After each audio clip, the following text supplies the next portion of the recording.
Good afternoon, everybody. I see people slowly drifting into the room, but we're going to start the session and hopefully everybody can catch up. So I want to welcome you to the 8th in the Johannesburg Business School online series, which has been running since April last year. We've had a range of very different topics and speakers, and today is going to be no different. We're focusing on the topic of innovation. With fierce competition in a dynamic and fast-moving world, no company or individual offering products or services can afford not to innovate. So this is a topic we're going to be looking at in some detail today, and thank you for joining us. And I am going to be hosting you, and my name is Diana, as you can see on the screen. I am Professor of Practice at the Johannesburg Business School, and I'm also the CEO of my own consulting company on doing business in Africa, which is Africa at Work. Okay, and so a little bit about the Johannesburg Business School. It's one of our leading business schools, one of our newest, and also one of our leading business schools. It focuses on the SME sector and on growing and scaling businesses for a greater impact on society. So playing a very important role certainly in Africa, where this is the backbone of African economies and something that hasn't been focused on enough in the past years, and the JBS is a leader in this regard. So this is an area where innovation fits in quite well. Okay, so just in terms of the housekeeping, please use the chat function to share comments and questions. Leandre, our speaker, is very happy to take any questions and comments. He's brimming with enthusiasm and really keen to engage with you all, so please remember that, and I'll mention it again. Also, the session is being recorded and will be shared, and also it's live streaming on the JBS Facebook site. So please have a look there if you prefer to view it that way. So just to talk a bit, so our speaker today is Leandre Adifon. He's the founder and CEO of Pyramid Base Technologies. He's based in the USA and has spent his career bringing new products to life at large multinational corporations. We're going to be having a discussion today on the journey and fundamentals of innovation in creating trend-setting products, processes, services, and also something about how this can be applied in the corporate sector and in companies. Leandre has been responsible for 40 patents internationally, and we'll talk maybe a little bit about that as well. So a lot of expertise and insights lined up here, ready for you today. Okay, so Leandre, and just to say, to follow, that's the JBS social media. Again, just to remind you that this is being live streamed on the Facebook site of the the Johannesburg Business School, sorry. Okay, so moving on to Leandre, I've given a little bit of description of him there. He's talking today about his book he's the author of Winning Innovation Excellence. So Winnovex is his shorthand for this, and the title of his book that he's going to be talking about, the giving insights from the book today. He calls it a guide for anybody, a must read for anyone interested in any aspect of innovation, and a guide to what he calls the Innovex way. Leandre might well be based in America, but he is, for those Africans who are watching today, he is one of us. He is from West Africa, from the Republic of Benin. So Leandre, with no further ado, I'm going to hand over to you. Diana, thank you very much. And JBS, thank you for this opportunity to share my thoughts and insights with a pretty good crowd. And I expect that we will have a healthy discussion at the end. I will start with something that is very dear to me. It is observations. I'm not a movie goer. And I realized years ago that we spend our days going through the day very quickly, distracted by thousands of things, and we miss the wonders of nature that are around us. And observation is key. A day is made of 24 hours, or 48 half hours, or 96 quarter of hours, but we fail to take one of those 96 to just sit and relax or walk and breathe and look at things around us. The book mentioned that. I gave 2 examples of observations I've done. I have a whole array of observations with notes. And I encourage everybody to look at how nature itself is so beautiful and has trillions of architected things that come together. And if somebody is not used to doing that, please become an observer today. Even if you are in a meeting or observe nature, you will enjoy. Having said that, I will touch on a few themes quickly and then open up for a discussion. People can ask questions about innovation, and then we'll talk about. The first theme I'll talk about is innovation itself. If we look at human history all across, from prehistory all the way to modern era, whether we're talking about prehistory and we talk about the Stone Age, the Bronze Age, or the Iron Age, we have innovated all across. Innovation is a constant with us, and we innovate to survive. The day we stop innovating, we won't be able to live anymore. When we come to modern era, innovation has also been characterized by the first industrial revolution. When we talk about mechanization, the use of steam power and water power, and then the second industrial revolution, when we talk about electricity and mass production, the third industrial revolution characterized by automation and computers, and now we are at the fourth industrial revolution characterized by cyber physical systems. Every time we've innovated, and that is key. Now we are in a connected, global and connected world. Today is crazier than ever. A company that is not innovating disappears. In the US, 12 alone in 2020, 12,200 stores closed, tens of companies closed.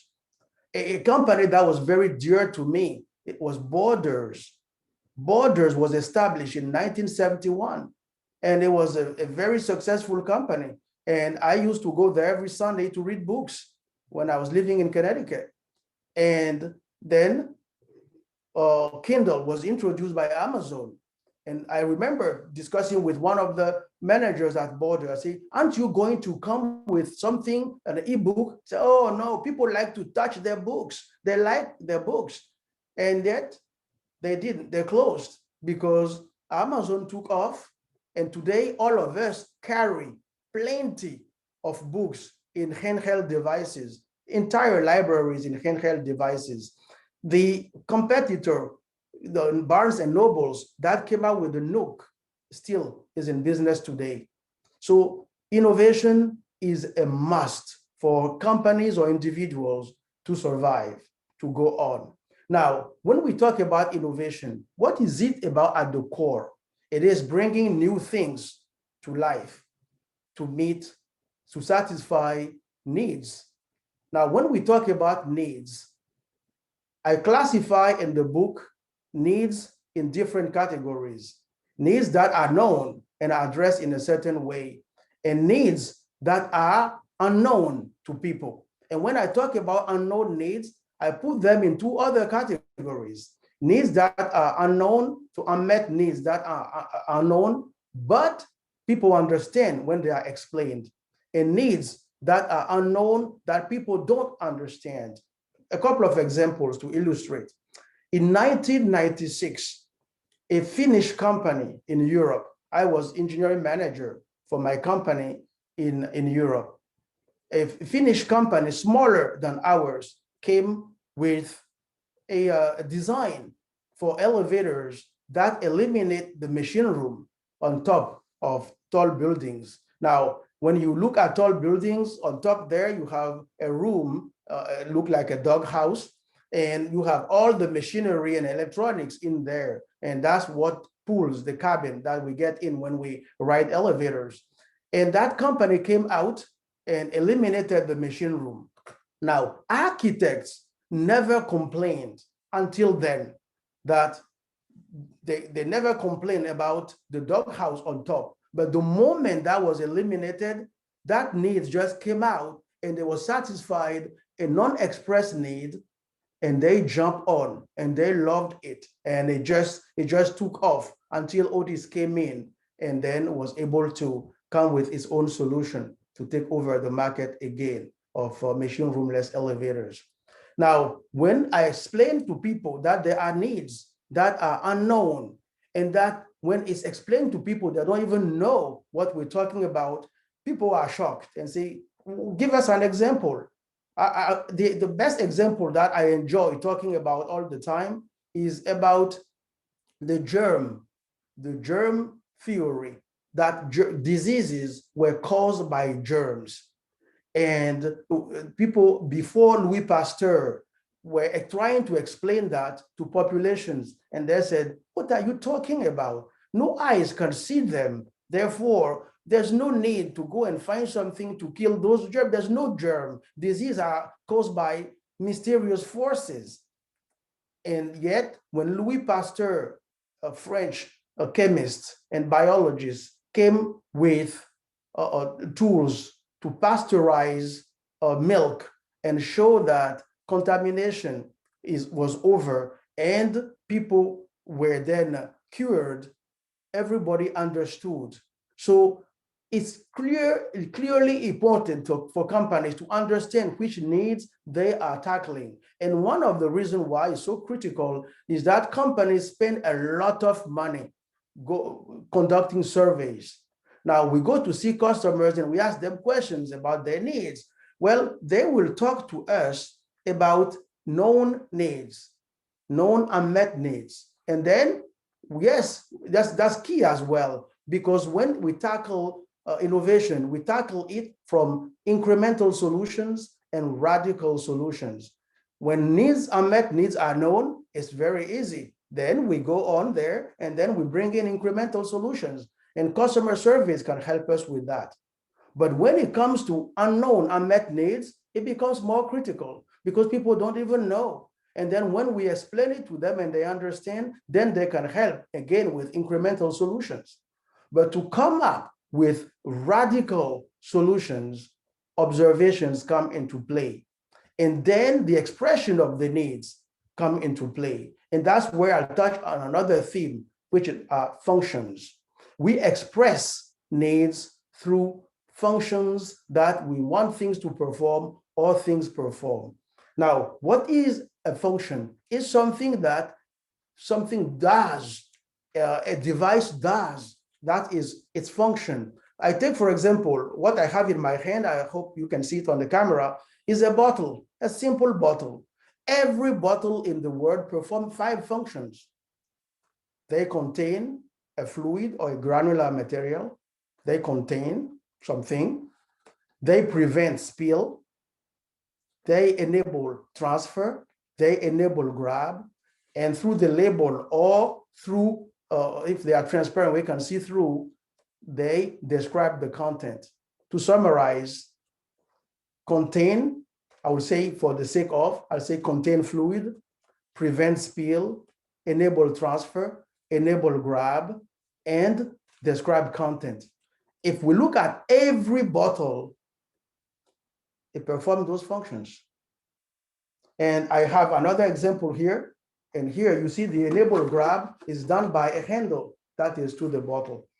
And once we understand the functions, we can express them into functional requirements. And that is key. And that's where a design starts. And this is applicable to products, to processes, to services, and even to organizations. Organizations are human systems. And I dedicated a whole chapter to organization design in the book. There are several notions that are in the book, but the first part expresses all those, how we characterize the needs, how we come up with functions, how we decompose the functions, explain all that too. And the last theme I will touch on before opening up for questions is the notion of characterizing innovation. I simplified everything to just 2, I'll call them equations, for lack of a better word. If we understand the functions, and then we match them with the right technologies, we innovate. So functions plus technology create innovation. Now comes a very critical element, execution. When we execute well, the combination of functions and technology, we get winning innovations. Because we can, yes, identify the functions, we can have the technologies, but if we don't execute very well, then what happens is that we don't have winning innovation. Somebody else will come in and will execute better, and then we'll win. One example before I yield the floor for people to ask questions. I have on my wrist an Apple Watch. History, reading through, said that Apple started talking about the watch, designing a watch since 2002. 2004, they became very serious about it. But then they released it in 2015. People got the first one in 2015. I got my first one, generation 1 in 2015. Now I have a generation 5, but generation 1 was 2015. It took all those years because Apple put a lot of emphasis on execution. And that's why companies that are able to combine functions with technologies and execute well over time get into winning innovation excellence, and that is Winovex. And that is what the book talks about, getting into a winning innovation excellence, which is Winovex. The second part of the book, just for those who will buy and read it, shows how we apply all those things to supply chain, to logistics, to field installation, to modeling and simulation, and then to how to pick technologies. So the second part is mostly application to the operations. Diana, I will pause here, and then we can take questions.